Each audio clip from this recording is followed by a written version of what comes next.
Welcome to Assessment 1, Material Explorations. We all know of pistachio shells. They're widely available and the world produces around 1 million tons of pistachios per year. Recently, pistachio shells have gained popularity as a sustainable and cheap material that is both stiff and strong, which is quite unusual.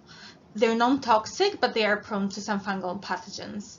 Most importantly, they're fully biodegradable. Pistachio shells is one of those organic materials that, unless they're composted, they don't get recycled. That's what prompted me to work with this material. It turns out that there are many surprising ways to use pistachio shells. In powder form, they're used as a strengthening filler for building and construction materials, or as an abrasive agent in skincare.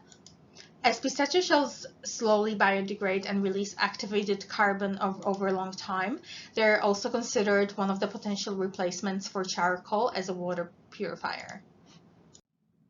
Glycerin is a sweet-tasting liquid that can be derived naturally or synthetically.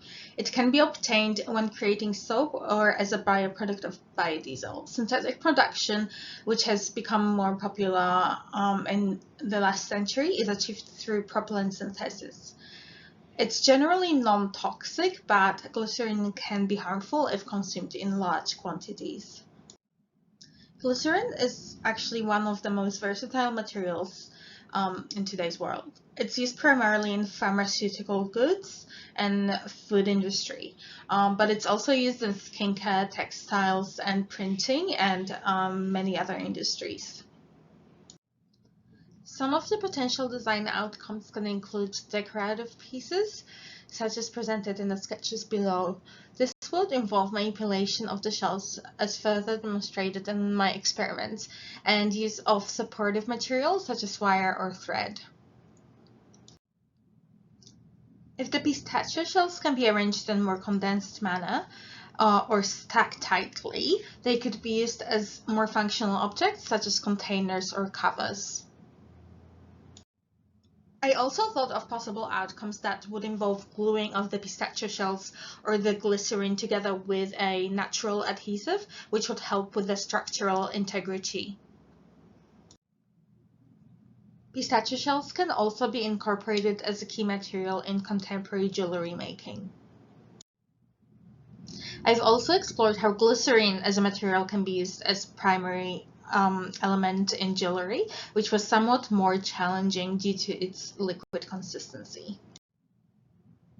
As for experimentation, I'll start with my final experiment on the pistachio shells, as it involved the most steps and gives a good overview of what I've actually tried.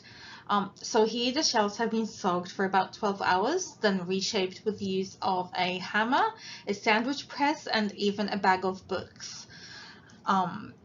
Then I soaked the shells again to soften them again. I filed them and drilled the holes.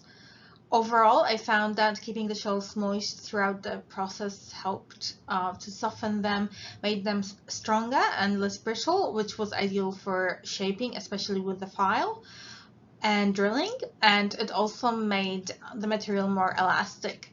I then used a repurposed polyester thread to tie the shells into what could be a piece of jewelry.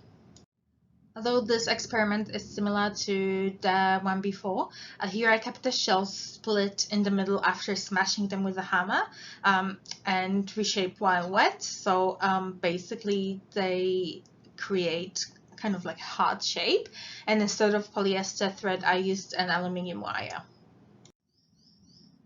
This experiment used a different technique, as I carved the shells with a blade to achieve a completely new form.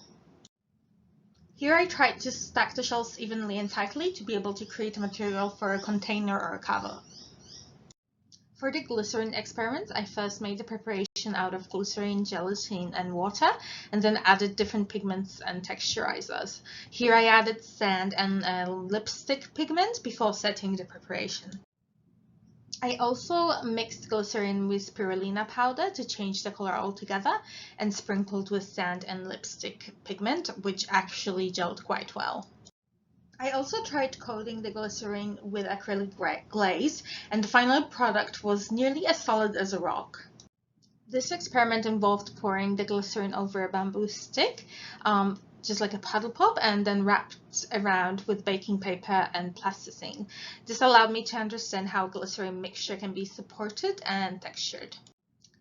Here I tried a smaller amount of spirulina pigment and molded the glycerin to achieve an interesting texture, and then layered the thin sheets of glycerin on top of one another.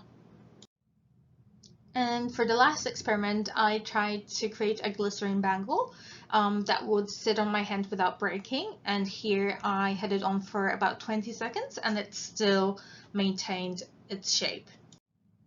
That brings me to the end of my presentation. Thank you for your attention.